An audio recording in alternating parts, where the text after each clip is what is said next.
না। আর চ্যানেলে যদি নতুন হলে প্লিজ চ্যানেলটা সাবস্ক্রাইব করে দেবেন। তো চলুন আমরা সেই ভিডিওটি শুরু করি। প্রথমে কি করব না, আমরা গুগলে চলে যাব। গুগলে গিয়ে এখানে লিখব আধার কার্ড, আধার কার্ড,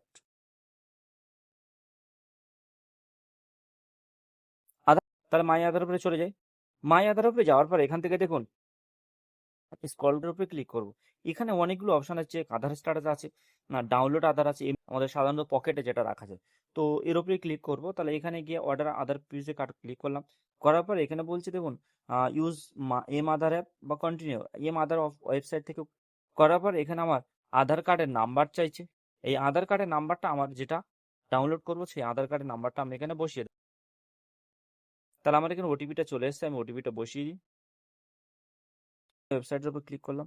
করার পরে ঠিক এই জায়গাটা দেখুন, এখানে এই যে অর্ডার